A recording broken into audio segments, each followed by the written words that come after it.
Hey guys, welcome back to the channel. Today we're going to be doing a quick unboxing and review on my new trail camera that I picked up today. The Stealth Camera QS20 infrared camera. So I'm pretty excited about this camera. I hope it's going to replace some of my cheaper cameras that I have out in the woods right now as we speak. But as I did some research before I bought this camera, I found a bunch of reviews on the actual camera itself, but I didn't find many that showed the quality or the lack of quality of the images and the videos that come from this camera. So what we're going to do is we'll do a quick unboxing video to show you guys the features and what comes with this camera, and then we will stick it out in the woods, leave it for a couple weeks, and see the quality that we get from this camera, so that you guys will know, hopefully before you buy it, whether it's a solid camera or whether you might want to look at a different camera. So stick with us. We're going to get to the unboxing of this, and then we'll throw it out in the woods and see what happens. So.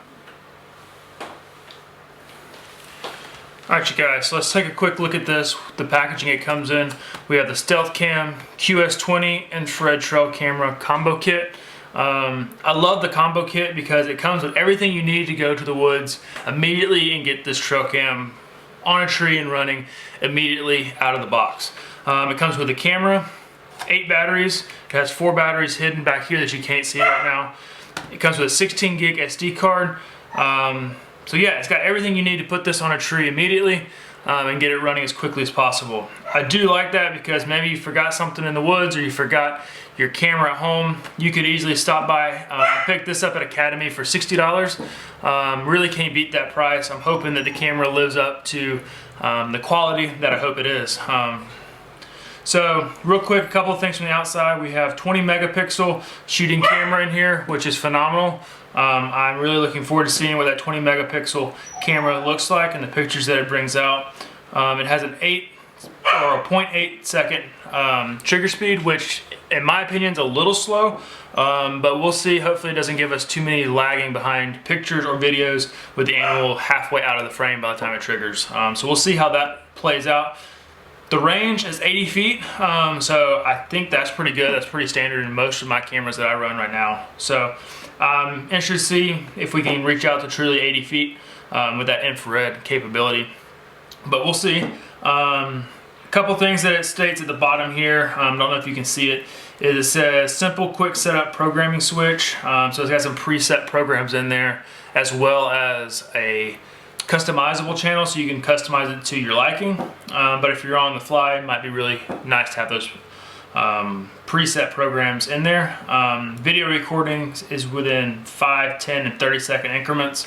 For the photos, it does have a rapid fire burst mode, and it also on your videos and your photos shows time, date, and moon phase stamped onto that. So if we flip it to the back side, we just see kind of a restatement of what we saw in front, the quick setup programming. The burst for your photos become our rapid fire burst, either from 1 to 3 exposures or pictures per exposure. So that just basically means when your camera gets fired or triggered, you can either have it take 1 picture, 2 pictures, or up to 3 pictures each time it gets triggered. Down here it talks about the efficiency of the energy consumption of the camera. It says you have a 5-second to 60-second recovery timeout. That just means the amount of time between the time your camera will trigger again once it's triggered. So you could have down to a 5-second delay if you wanted to catch, say, deer and rut, that buck that's chasing the doe. You might not want to have a 60-second timeout, meaning that at that point you would miss that buck coming through, but with a 5-second it would reset very quickly to catch that next deer coming through. It does have an integrated Python lock in the latch, which we'll see when we actually unbox it, but it's a pretty cool if you're hunting a lot of public land and afraid your camera might get taken or your SD card get taken. Pretty cool innovation in this camera, which I haven't seen on any other cameras. So we'll look at that when we get to that point. And then it does operate on 8 AA batteries, so pretty standard. Most of my cameras run on 8 batteries. I do have a couple that run on 4, but they tend to run out very quickly, so I like the 8 batteries. It just allows it to last longer in the woods before I have to go in and reset and rechange the batteries. So alright, so with that being said, we're going to actually break into this and see what it comes with and see what the camera itself looks like. Alright, so let's unbox this real quick. So you've got your extra batteries here. You got 2 batteries there, 4 batteries here. We have our 16 gig SD card that has a pretty sweet little case on it. I'd probably keep that to store my SD cards in. Opens up, got the packaging here, pops off. We've got the remaining 2 batteries, so 8 batteries total do come with it. We've got the strap here, so we'll see how that works. And then of course we have the camera. Pretty standard, we'll get to that in just a second. And then last but not least, we have all the paperwork. So let's see what the paperwork, see what it comes with. Most people don't read this, so we'll just open it up real quick. Does come with stealth camera sticker for you, so if you like that, there's that.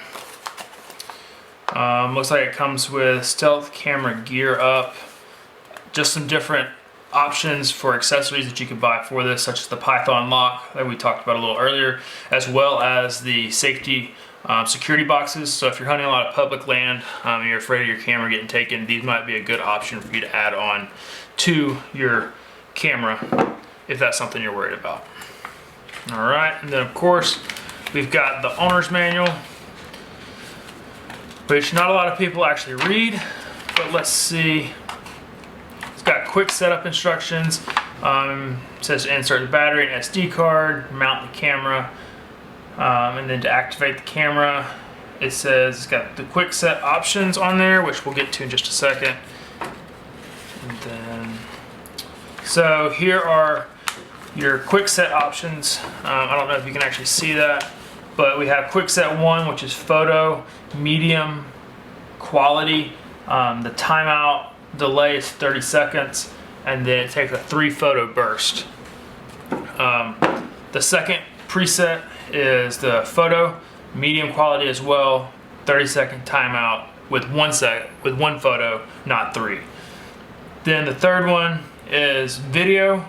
It's 1028 by 720 quality, 30-second timeout with a 10-second video. So those are your 3 presets that come preset into your camera. Then you have your customizable one, obviously, as well. So read through this, has some pretty good information in it, helps you get it set up. But now let's get to what we've all been waiting for, the camera itself. So we have the camera on the side. We see here we have the Python lock that's integrated into this locking mechanism like I talked about. So if you were to run a Python security cable through that, you would not be able to even unlock this camera until you took that off. So it minimizes not only the security of your camera on the tree, but also the SD card inside the camera while you may be hunting public land or something like that. So with that being said, that's a pretty cool feature that I haven't seen on many other cameras. So we're going to unlatch it. The bottom comes wide open. On the bottom here, you can see we have our battery compartment here. So all of your 8 AA batteries slide in there. Close that down, we'll put those in a second. Then you have your SD card slot. So let's see real quick which direction this SD card goes in. So it has a picture right here. I don't know if you guys can see it. That SD card is actually going to flip around backwards and slide in to that slot and click.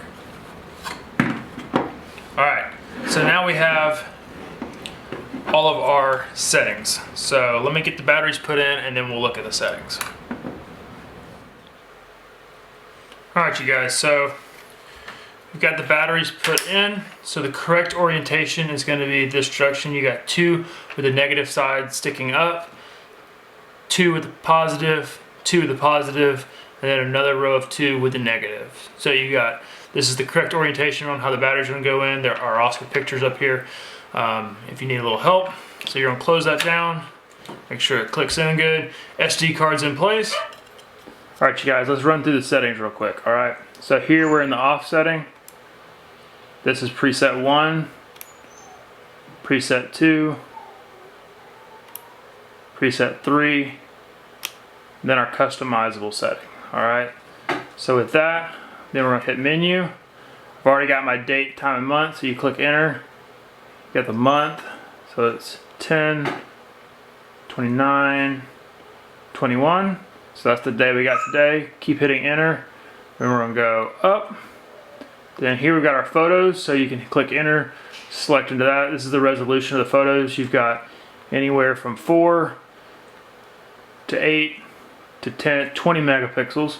So that's where you select your quality of your photos. And then we continue to click in, click up, or click enter. There we go. Now we're out of that. So this is your delay. You've got 5, 10, 15, 30-second delay, 60-second delay. Back to 5. And then, let's see. Then now you've got your delay. And then your photo burst. So here we got 1, 2, 3 photo burst. Select how many photos you want. We're gonna go up again. Now we're into our modes. So I don't know if y'all can see that. I'm trying to make it focus. You've got your modes, video and photo. So you can click that, pan left to right or up and down to get to which one you want. I'm gonna keep it on photos. Go up again. Now we've got the time. So obviously it's 7:04 right now. And then I have it on PM because it is nighttime right now. So now we go up and we're back to the day, time, month, and year. So that's going to be how you're going to set it up. Very straightforward. Just play around with it for a minute and you should have no problem setting this camera up before you head out into the woods. So that's a pretty simple explanation of how to set this camera up and how to run through the customizable setting on this Stealth Cam. So thanks for watching the unboxing video. I hope you enjoyed it. I'm really excited about getting this Stealth Cam out into the woods to see the quality of photos and the quality of videos that it truly does give us, because I'm really hoping to get some better quality images opposed to my little cheap cameras that I've been running over the last year or so. I'm really excited to see what this is going to do. So stick around. Hopefully tomorrow I can get this out on a tree and get it hung over maybe a bait pile so we can get a couple images of some deer coming through. But with that being said, thank you guys for watching. Stay tuned. Hopefully our next video is going to be a example of what the quality of these photos and the videos come from this Stealth Cam QS20. So stick around and we will see what this camera is capable of. Thanks. Also, if you like this video, I'm trying to grow this channel a little bit, so click the subscribe button and the bell down below so that you can see the next video that comes out about these pictures and videos from this camera. Don't want to leave you guys hanging, so tune in for our next video in the next couple weeks to see how this camera actually performs. So hit that subscribe button so you don't miss out. Thanks guys.